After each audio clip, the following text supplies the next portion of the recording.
सभी को नमस्कार। तो इससे पूर्व हमारा ज्वालामुखी का टॉपिक है वो कंप्लीट हो गया था, जिसमें हमने 3 वीडियो के माध्यम से क्या है ज्वालामुखी के बारे में विस्तार से अध्ययन किया। तो आज हम नए टॉपिक की शुरुआत करेंगे जिसको हम कहते हैं भूकंप या अर्थक्वेक। तो ये भूकंप टॉपिक है 11वीं क्लास के अंदर भौतिक भूगोल के अंदर भी लगता है, बीए पार्ट फर्स्ट के अंदर भी भूकंप अपने टॉपिक आता है। इसके अलावा एमए ज्योग्राफी के विद्यार्थियों में के लिए भी ये भूकंप टॉपिक है। इसके अलावा विभिन्न कंपटीशन एग्जामों में इससे संबंधित प्रश्न पूछे जाते हैं, चाहे वो आर्मी के एग्जाम हो, चाहे एसएससी के हो, या हम बात करते हैं बैंकिंग क्षेत्र के हो। विभिन्न एग्जामों में इससे संबंधित प्रश्न पूछे जाते हैं, उन प्रश्नों पर भी हम डिस्कस करेंगे। तो बेसिकली सर्वप्रथम तो हम देखेंगे भूकंप है क्या, भूकंप से तात्पर्य क्या है। यदि हम भूकंप देखना चाहें तो भूकंप का साधारण अर्थ है जो हमारी ये पृथ्वी है, पृथ्वी का कांपना या पृथ्वी का हिलना, ये क्या हो गया भूकंप का सामान्य अर्थ हमारी पृथ्वी का यानी क्या करना, कांपना या उसका पृथ्वी का हिलना और भूकंप है।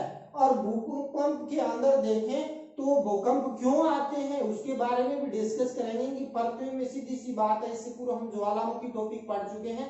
तो पृथ्वी के अंदर जो असंतुलन हो जाता है, उस असंतुलन के बाद प्रमुख रूप से क्या है भूकंप आते हैं। तो भूकंप को हम इस प्रकार परिभाषित कर सकते हैं, भूपृष्ठ पर होने वाले कंपन को भूकंप कहते हैं। यानी हमारा भूपृष्ठ है, भूपृष्ठ में क्या है कंपन आए तो उस कंपन को बेसिकली क्या कहते हैं भूकंप के नाम से जाना जाता है। और भूगर्भिक शक्तियों के परिणाम स्वरूप ये मुख्य रूप से क्या है भूकंप की क्रियाएं घटित होती है। तो इसके अंदर यानी भूकंप का सामान्य अर्थ भी देखेंगे, उसका गूढ़ अर्थ भी हम समझने की कोशिश करेंगे। देखिए भूगर्भिक शक्तियों के परिणाम स्वरूप धरातल पर उत्पन्न होने वाला जो आकस्मिक कंपन क्या है भूकंप है। चाहे वो यानी पृथ्वी की भूगर्भिक शक्तियों में चाहे वो यानी महादेशिक बल हो, पर्वत निर्माणक बल हो, या वलन और भ्रंश के द्वारा या लगने वाला जो संपीड़नात्मक या जो तनाव मूलक बल है, उसकी वजह से यानी भूगर्भिक जो शक्ति वाला जो बल है उस बल के कारण यानी धरातल पर होने वाला जो कंपन होता है उस कंपन को क्या कहते हैं भाई भूकंप कहते हैं। तो भूकंप को हम इस प्रकार परिभाषित कर सकते हैं, जब किसी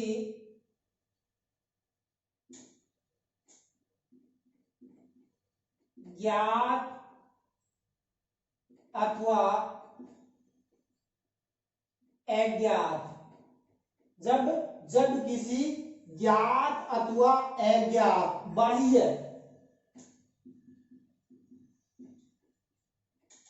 अथवा आंतरिक बल के परिणाम स्वरूप क्या, जब किसी ज्ञात अथवा अज्ञात बाह्य अथवा अंतर्जात कारणों से पृथ्वी के भूपटल पर तीव्र गति से होने वाला जो कंपन है उसको क्या कहते हैं भाई भूकंप कहते हैं। भूकंप क्या है, या जब किसी ज्ञात अथवा अज्ञात बाह्य अथवा आंतरिक और कारणों से, किसमें आंतरिक कारणों से भूपटल पर जो कंपन उत्पन्न होता है उस कंपन को ही क्या कहते हैं भाई भूकंप कहते हैं। तो सामान्य सा अर्थ है जब किसी ज्ञात अथवा अज्ञात बाह्य अथवा आंतरिक कारणों से पृथ्वी के भूपटल पर होने वाला जो कंपन है उसको क्या कहते हैं भाई भूकंप के नाम से जाना जाता। बेसिक अपना क्या है कॉन्सेप्ट समझेंगे कि भूकंप है क्या, भूकंप यानी कैसे उत्पन्न होता है, कौन सा बल लगते हैं, क्या कारण है, इनका विस्तार से अध्ययन करेंगे। यानी यदि हम इस प्रकार परिभाषित कर सकते भूकंप भूपटल के कंपन अथवा लहरें हैं जो धरातल के नीचे ऊपर चट्टानों के जो लचीलेपन या जो गुरुत्वाकर्षण की समस्थिति के अंदर क्या होता है, क्षणिक असंतुलन उत्पन्न कर देता है और उस असंतुलन से भूकंप प्रमुख रूप से क्या है आते हैं। जैसे देखिए यानी भू संतुलन के लिए फिर क्या करती है पृथ्वी, यानी हमने देखा था पृथ्वी की आंतरिक संरचना, उसमें हमने देखा था सियाल सीमा निग्ध, इससे पूर्व हम समस्थिति टॉपिक भी पढ़ चुके हैं। हमने देखा था बिहेरी प्राट बोबी जोली के विचार हमने देखे थे। तो क्या होता है, पर्वत कम घनत्व के हैं और इस पर्वत से नदियां हैं वो महासागर के अंदर मलबा लेके जाती है और महासागर में क्या होता है बेसिकली वैसे ही घनत्व ज्यादा होता है ऊपरी पर्वतीय क्षेत्रों में। फिर क्या होता है, यहाँ फिर असंतुलन हो जाता है और उस असंतुलन को संतुलित करने के लिए पृथ्वी के अंदर जो यानी महासागरीय मध्य तट पर जो मलबा जमा उसमें धसाव होता है और निमंजन होता है, अवतरण होता है। उस अवतरण के बाद नीचे से मलबा गर्भित होकर सवेनी धारा के रूप में जहां कमजोर भूखंड होंगे, कमजोर भूखंड है पर्वतीय क्षेत्र, और पर्वतीय क्षेत्रों में फिर क्या है उत्थान प्रारंभ हो जाता है और फिर पृथ्वी में क्या हो जाता है संतुलन हो जाता है। और इस प्रकार जब ये पृथ्वी के अंदर असंतुलन होता है, देखिए यही चीजें हमारे पशु पक्षियों मनुष्य के व्यवहार में भी देखने को मिलती है। जब तनाव मूलक बल लगता है या यानी प्रमुख रूप से उसका नकारात्मक प्रभाव उसके व्यवहार के विस्फोट के रूप में देखने को मिलता है। तो इस प्रकार यानी भूकंप जब किसी ज्ञात अथवा अज्ञात बाह्य अथवा आंतरिक कारणों से पृथ्वी के भूपटल पर जो उत्पन्न होने वाला यानी जो कंपन है उसको बेसिकली क्या कहते हैं भाई, भूकंप के नाम से जाना जाता है। तो इस प्रकार यदि हम देखें तो भूकंप को यानी ये हमारे ऊपर वाले डायग्राम है जिसमें भूकंप जहां से उत्पन्न होता है, देखिए ये हमारी पृथ्वी है और पृथ्वी के आंतरिक भाग में रेडियोधर्मी पदार्थ है, तापमान है और विभिन्न प्रकार के फैक्टर कार्य करते हैं क्योंकि इससे पूर्व हमने ज्वालामुखी टॉपिक पढ़ लिया था तो उसमें सेंस से कारक है। उसकी वजह से क्या होता है यानी ऊपर वाला द्रवित जो मलबा है, लावा है या जो ताप है वो ऊपर वाली चट्टानों पर ठेस पहुंचाता है और ठेस पहुंचाने से पृथ्वी के अंदर यानी सर्वप्रथम यानी भूगर्भ में जहां से उत्पन्न होता है यानी भूकंप भूगर्भ में जहां से उत्पन्न होता है उस बिंदु को क्या कहते हैं भाई, यानी भूकंप मूल कह दो। क्या कहते हैं, भूकंप मूल या उत्पत्ति केंद्र भी कहते हैं या इसको फोक्स के नाम से जाना जाता है। तो पृथ्वी के आंतरिक भाग में जहां से यानी भूकंप की उत्पत्ति होती है तो उसको यानी उस बिंदु को भूकंप मूल या भूकंप का उद्गम केंद्र या भूकंप का फोक्स कहते हैं। जैसे कि हमारा पृथ्वी का आंतरिक भाग है, यहां से भूकंप उत्पन्न हुआ तो ये उसका उत्पत्ति केंद्र भी हो गया, इसको हम भूकंप मूल भी कहते हैं जहां से उत्पन्न होता है और इसको इंग्लिश में फोक्स के नाम से भी जाना जाता है। और उत्पत्ति केंद्र से जस्ट ऊपर 90 डिग्री का जो कोण पर जहां सर्वप्रथम ये जैसे ऊपर वाला पृथ्वी का भूपर पट्टी है यानी ये भूकंप मूल है, मूल से जस्ट ऊपर 90 डिग्री के अंदर जहां भूपर पट्टी के अंदर सर्वप्रथम यानी जहां भूकंप का यानी उद्गम होगा उसको हम क्या कहते हैं, अधिकेंद्र कहते हैं भाई। क्या कहते हैं,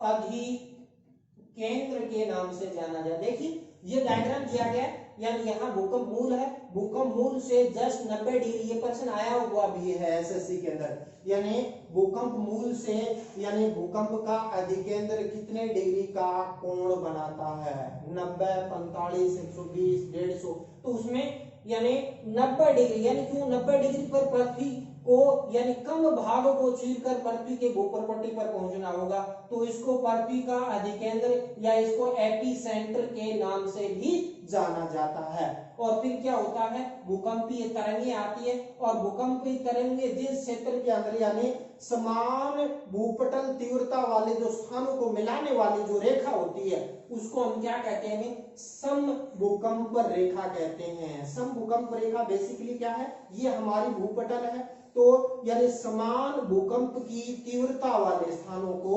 मिलाने वाली जो रेखा होती है उसको हम सम भूकंप रेखा कहते हैं। देखिए एक होता है सह भूकंप रेखा, क्या सह भूकंप रेखा, एक है सम भूकंप रेखा। इसके बारे में बेसिकली यानी एसएससी एग्जामों में यूपीएससी के अंदर पूछा है। सम भूकंप में तो क्या हो गया, समान भूकंप की तीव्रता यानी समान भूकंप की तीव्रता वाले स्थानों को मिलाने, जैसे यानी ये उत्कंप केंद्र हुआ यानी समान भूकंप की तीव्रता वाले स्थानों को मिलाने वाली रेखा है उसको तो कहते हैं सह भूकंप रेखा के नाम से। क्या, सह भूकंप रेखा बेसिकली समान भूकंप की तीव्रता वाले स्थानों को मिलाने वाली रेखा सम भूकंप रेखा कहलाती है। इसके अलावा सह भूकंप रेखा की बात करते हैं यानी सह भूकंप रेखा क्या है, समान यानी एक समान पर पहुंचने वाली जो यानी भूकंपीय तरंगों को मिलाने वाली रेखा यानी एक समान समय में, यानी इसमें समय महत्वपूर्ण है, इसमें क्या है यानी स्थान समान समय स्थान वाले स्थानों को मिलाती है तो एक समान पर पहुंचने वाली तरंगों को मिलाने वाली रेखा सह भूकंप रेखा के नाम से जाना जाता है। अब हम देखेंगे कि भूकंप बेसिकली आता क्यों है, यानी क्या कारण है कि ये भूकंप आता है, पृथ्वी के अंदर कंपन होता है, पृथ्वी के अंदर यानी कई प्रकार के यानी भारी जान माल का नुकसान होता है। मैं एक छोटा सा उदाहरण दूं, 26 जनवरी 2001 को 26 जनवरी बना रहे थे 8:45 पर क्या है, गुजरात के अंदर भुज नामक स्थान पर भूकंप आया और जिसके कारण क्या है यानी वहां अहमदाबाद, कच्छ और भुज वाला जो क्षेत्र है वहां 1 लाख से यानी लोग काल कलवित हो गए थे यानी कुछ सेकंडों में। तो इससे भारी जान माल का नुकसान इसके अंदर होता है। हालांकि भूकंप की वजह से कई बार रचनात्मक स्वरूपों का भी निर्माण होता है, उसके बारे में भी हम डिस्कस करेंगे कि यानी भूकंप की वजह से कुछ रचनात्मक चीजों का भी आगे डिस्कस हम करेंगे। उससे पहले हम भूकंप के कारण क्या है यानी भूकंप आने के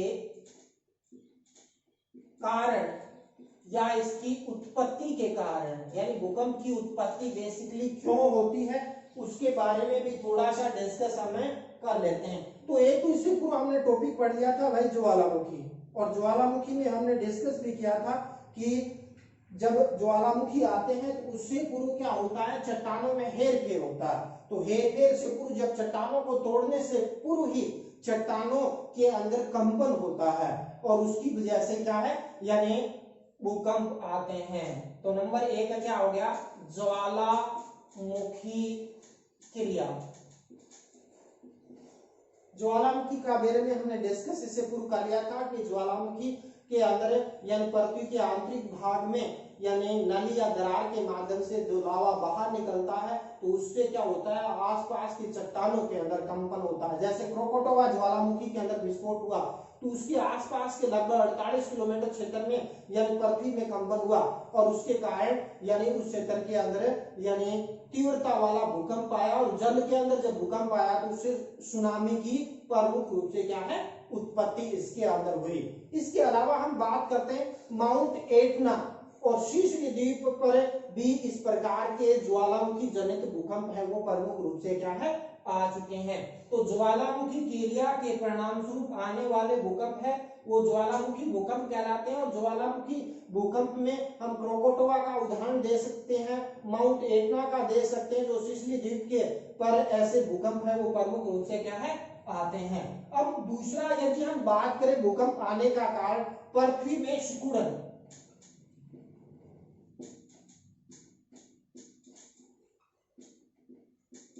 देखिए हमने इससे पूर्व पृथ्वी की उत्पत्ति से संबंधित यानी चैप्टर का अध्ययन कर लिया था। अभी हमारी ये पृथ्वी है ये धीरे धीरे क्या हो रही है घनीभूत हो रही है, ठंडी हो रही है। इसके अंदर जैसे जैसे ठंडी हो रही है उसके बाद इसमें सिकुड़न हो रहा है और सिकुड़न के कारण भी मुख्य रूप से क्या है यानी भूकंप की क्रियाएं प्रमुख रूप से क्या है आती है। तो इस प्रकार यदि हम देखते हैं तो इसका समर्थन किया, जैसे हमने देखा था यह डाना है या बुफोर्ट है, या यदि हम बात करते हैं जेफ्रेज मोदिया ने यानी ये समर्थन किया है कि हमारी पृथ्वी जैसे जैसे समय बीत रहा है जैसे जैसे सिकुड़ रही है और सिकुड़ रही है तो उसके अंदर जब यानी सिकुड़ेगी तो चट्टानों में तनाव आएगा, उसकी वजह से भी यानी भूकंप की क्रियाएं प्रमुख रूप से घटित होती है। तीसरा यदि हम बात करते हैं वलन एवं भ्रंश। वलन एवं भ्रंश है क्या इसके बारे में भी आगे हम चैप्टर में अध्ययन करेंगे, लेकिन थोड़ा सा बेसिकली मैं बता देता हूं। हमने प्लेट विवर्तनी की पढ़ लिया है ना, और प्लेटों में गतियां होती है, प्लेटें विपरीत दिशाओं में खिसकेगी तो क्या लगता है तनाव मूलक बल। देखिए वलन एवं भ्रंश है क्या, छोटा सा मैं एक उदाहरण दे देता हूं उसके बाद ये बिल्कुल क्लियर हो जाएगा।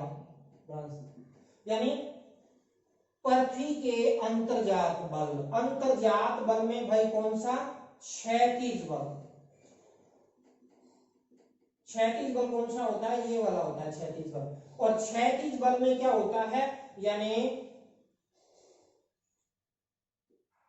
तनाव मूलक बल, तनाव मूलक बल जब लगेगा तो किसका निर्माण होगा भ्रंश का निर्माण होगा।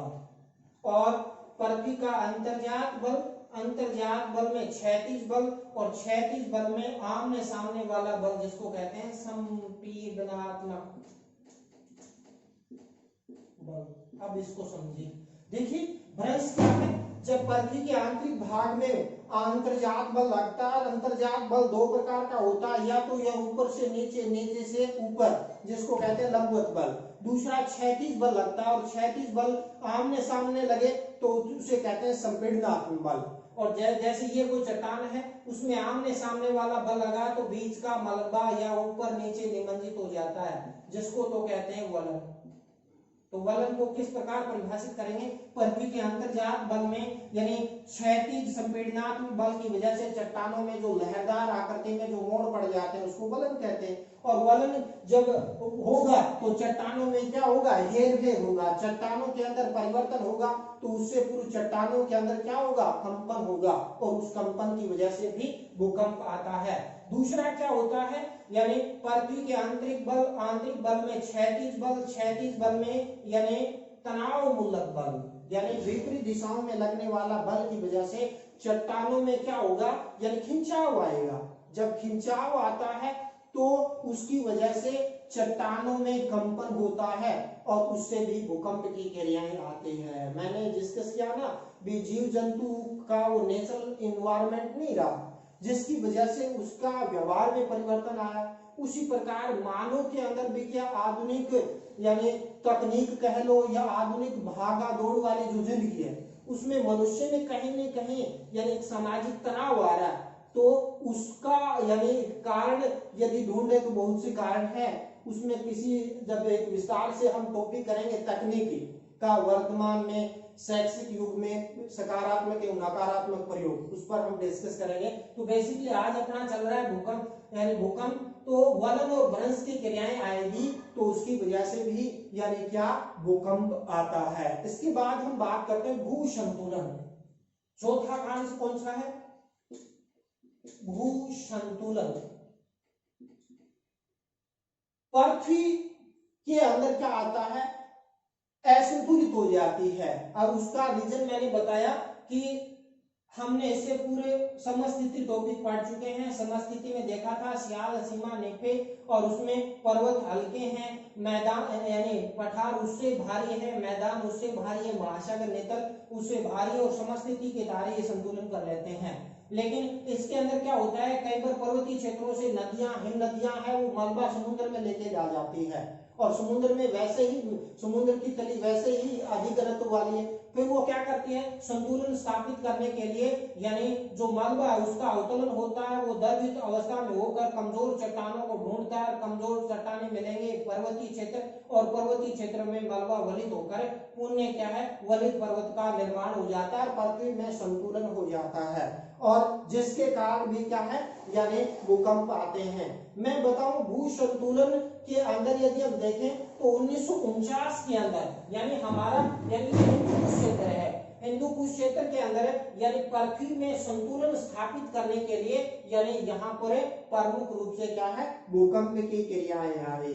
तो यानी भू संतुलन के अंदर हिंदू कुश भूकंप है, वो संतुलन मूलक भूकंप के रूप में जाना जाता है। यदि हम वलन और भ्रंश के उदाहरण देखना चाहें तो 1950 के अंदर यदि हम बात करते हैं तो यानी असम का जो भूकंप है 1950 का असम भूकंप के अंदर क्या हुआ, यानी इंडियन प्लेट एशियन प्लेट से टकरा रही है, जिसके कारण क्या है यानी प्रमुख रूप से क्या भूकंप आया, संपीड़न लग रहा है, इंडियन प्लेट एशियन प्लेट के नीचे क्षेपित हो रही है, जिसके कारण यानी भूकंप की क्रियाएं प्रमुख रूप से हो रही है। या यदि मैं बात करूं 1934 का जो बिहार का भूकंप आया, वो भी क्या है यानी वलन और भ्रंश की क्रियाओं के कारण जनित भूकंप का उदाहरण है, वो प्रमुख रूप से क्या है माना जाता है।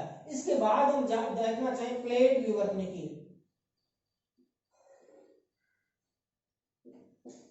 तो प्लेट विवर्तनिकी, प्लेटों में गतियां होना, और मैंने पहले बताया प्लेटों में 3 प्रकार की गतियां होती है, या तो प्लेटें विपरीत दिशा में जाएगी तनाव लगेगा, या प्लेटें आमने सामने आएगी तो उसमें क्या लगेगा संपीड़नात्मक बल लगेगा, या अगल बगल से खिसक रहेगी तो ये प्लेट इधर चलेगी और ये इधर चलेगी।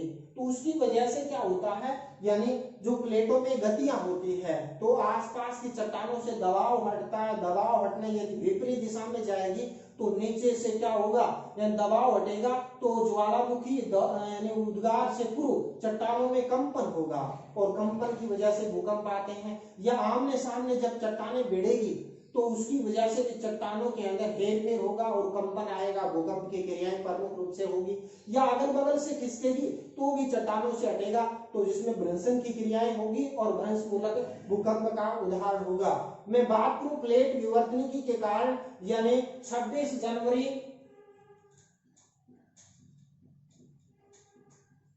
2001 को जो गुजरात वाला जो भूकंप है, उस भूकंप का प्रमुख कारण क्या था यानी एशियन प्लेट के नीचे भारतीय प्लेट का निक्षेपण हो रहा है। यानी ये इंडियन प्लेट है, ये एशियन प्लेट है, एशियन प्लेट के नीचे इंडियन प्लेट क्षेपित हो रही है, और जिसके कारण यहाँ गुजरात के अंदर जो भूकंप आया 26 जनवरी 2001 को, जिसमें भुज है, अंजार है, और मुख्य रूप से वहां लाखों लोग हैं वो काल कल्पित यानी प्रमुख रूप से क्या है हो गए थे। तो इस प्रकार यानी इसके कारण भी प्लेट विवर्तनिकी की क्रिया के कारण भी भूकंप आते हैं। इसके अलावा जलीय भार हम देखते हैं हमारी पृथ्वी के अंदर एक संतुलन होता है, उसके अंदर यानी नदियां हैं, झीलें हैं, और भूमिगत जल जाता है, समुद्र में चला जाता है। लेकिन मनुष्य क्या करता है यानी अपने उपयोग के लिए बड़े बड़े बांध बनाता है। जैसे मैं बात करूं विश्व का सबसे लंबा बांध, कंपटीशन एग्जाम में पूछा जाता है, हीराकुंड बांध है जो 4.5 किलोमीटर है, और अपने उड़ीसा राज्य के महानदी पर इसका प्रमुख रूप से क्या है बना हुआ है।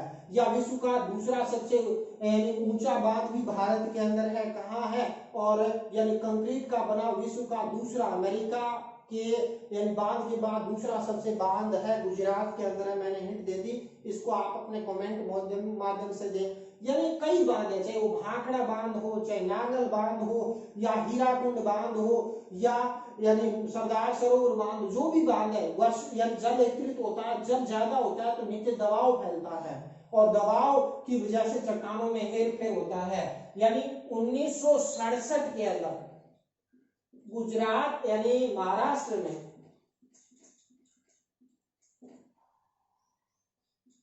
कोयना बांध